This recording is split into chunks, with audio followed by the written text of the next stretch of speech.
Good morning. This is Alexis Parker joining Giovanni Gallucci on the Outdoor Trend Report. Morning, Alexis. Marfa treating you all right? Ruby got me out before the heat. Coffee's still warm. Light's doing that thing on the adobe. I'll take it. 3 this week. 1. 4 big brands shared a tent instead of fighting over it. 2. Nearly $1 billion just landed on public land. 3. The buyer who wants to unplug is buying from the brand that sounds like a person. Real ones. Let's go. Start with a collab that should rattle half the category. Osprey, Helinox, Hydro Flask, and OXO put out one campsite kit together. A pack brand, a furniture brand, a bottle brand, a kitchen brand. 4 companies that each own a lane decided not to outspec each other. And the timing is the tell. Heritage names don't share a hang tag unless the single SKU model is cooling off underneath them. Right. The collab is the category admitting out loud that the buyer stopped wanting to research 40 products from 40 brands. Gemini flagged it, and the framing everywhere was, buy the system, not the SKU. True, and also the lazy read. The interesting part is who didn't get a seat in that room. Say it. The independent maker. You build one beautiful stove, or one drawer system, or one cooler. You can't call up 3 other national brands and ship a coordinated kit by spring. So the honest worry is that the kit play is a big brand moat. The customer wants one cart that just works, and the 4 logo collab hands it to her. But the moat has a gap in it. Those 4 coordinated a SKU. They didn't coordinate a place or a person or a point of view. The kit is logistics. It isn't trust. That's the opening. A regional brand can't out-logistics Osprey. It can out-curate them. You build the kit nobody at corporate would ever sign off on. The river guide's actual load, the desert overnight setup, the stuff that works on the Devil's River, not in a studio. And you partner sideways instead of up. The indie stove maker, the local cooler welder, the small bag brand 2 states over. 4 small names who trust each other can ship a kit too. It just looks like a campfire instead of a press release. The buyer reads the difference. One kit got assembled by procurement, the other got assembled by people who actually camp together. In this category, the second one wins on story, even when it loses on shelf space. And watch the pricing trap hiding under the collab. A 4-brand kit trains the buyer to expect a bundle discount. The big names can eat that margin all day. You can't, and you shouldn't try. Right. The indie answer isn't a cheaper bundle. It's a kit worth more because it's specific. You're not selling 4 things at 10% off. You're selling one trip somebody actually wants to take. The trap is copying the 4 logo move at small scale and ending up with a worse version of it. Don't. Curate tighter, not bigger. 3 things to do with that. 1. Build one real kit this quarter.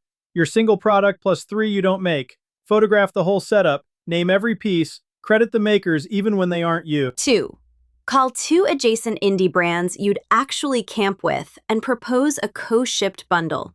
Split the content, split the list.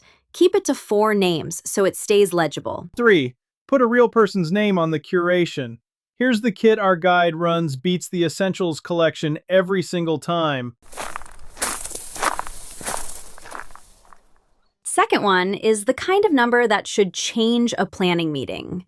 The Interior Department just released $461 million from the Land and Water Conservation Fund, matched at least 1-to-1. Call it $900 million flowing into parks and outdoor recreation. Grok had it. And a new National Trails Day fee-free day landed right alongside it.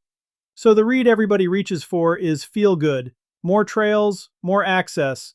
Isn't that nice? It is nice. It's also a demand signal with a dollar figure stapled to it. Outdoor recreation is past $1 trillion of GDP and 181 million Americans now. That money isn't charity. It's pouring concrete for the next wave of first-timers. And here's the part for the small operator. The growth isn't the guy who already owns the 6-figure rig. It's the family about to find a maintained trailhead 40 minutes from the house that wasn't there last year. That buyer a regional brand can reach. A national catalog can't. The big brand shoots the icon. the famous arch, the postcard ridgeline. The local outfitter knows the boat ramp and the trailhead this fund just paid to rebuild. So map it. The fund publishes where the dollars land, county by county. A brand that reads that list knows which gateway towns get new foot traffic before the foot traffic shows up. And don't sleep on the water side of that fund. A real chunk of this money is boat ramps, fishing access, river put-ins. If you're a paddling or fishing brand, your buyer's front door is getting rebuilt on the public dime. That's the undercovered half. Everybody pictures a hiking trail. The angler and the river rat just got infrastructure too, and almost nobody's making content for them yet. And you build around the new thing, not the famous thing. The repaired access, the new put-in, the trail that finally connects. That's a story the icon brands literally cannot tell, because they have never set foot in that county. The skeptical note. Public money pulls big brand attention too. Somebody's going to run a national campaign on top of a trail their customers' taxes built and act like they did it. The regional brand was already there. Show up like a neighbor, not a sponsor. The places exist because they're public. Say that out loud and mean it. 3 moves before we go on. 1. Pull the Land and Water Conservation Fund allocation list for your state and flag every project within a day's drive. That's your content map for the back half of the year. 2. Feature one newly funded site a month. The new bridge, the rebuilt trail, the access that wasn't there last season. Document the change, not the postcard. 3. Sign the Gateway Town outfitter near a funded site now before peak. The diner, the guide, the gear shop. Cheaper and more credible than a creator standing in the icon shot. Last one's softer on the surface and the most strategic underneath. The travel research keeps landing on the same number. Better than 8 in 10 people say the reason they're heading out is to connect and to unplug, not to summit, to put the phone down. And the function baseline report tied it straight to how this buyer spends. Conservation, public land access, craftsmanship, community. Purpose isn't the garnish in this category, it's the entree. Now set that next to the other thing showing up in the gear. Smart everything. Solar charging built in, app controls, real-time weather in the tent, the lantern, the nav tool, the connected campsite. Which is the contradiction nobody's naming. You've got a buyer driving 4 hours to escape the screen and an industry racing to bolt a screen onto every object she packs. The big brands get this wrong. They add the app because the spec sheet likes the app. The smart gear that wins is the kind you never open an app to use. Charges in the sun, warns you it's going to storm, then gets out of the way. Intelligence you feel, not a dashboard you manage. And the brand that wins her sounds like a person, not a platform. That's where the small operator has the edge again. A founder who actually camps can say something true and a little pointed. A committee can't. It sands every edge off until the post says nothing at all. That's the whole game in this lane. The buyer who wants to disconnect forwards the post that sounds like a friend, not the one that sounds like a brand. A point of view travels. A press release dies in the feed. And connection is the actual product now, not the gear. 8 in 10 said it out loud.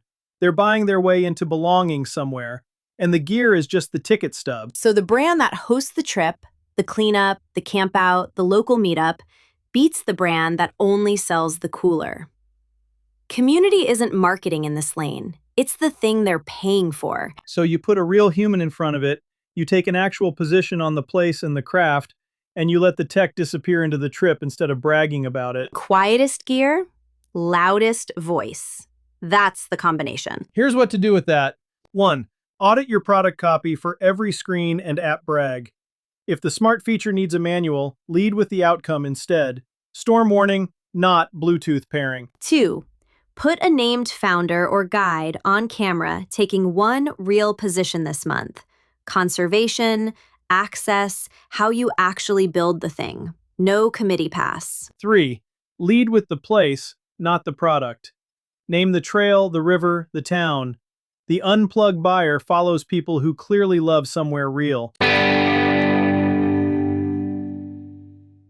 That's the Outdoor Trend Report. Alexis, Thanks for coming through. Always. Tell Ruby the heat's her problem now. This show is the Gallucci Net pipeline at work, and I can build a weekly deep dive like it for your category. Your operators talking to your buyers every week. Want organic social that sounds like a person instead of a committee? Same shop. Find me at gallucci.net or DM at galluccinet on Instagram or LinkedIn. We'll see you next Thursday.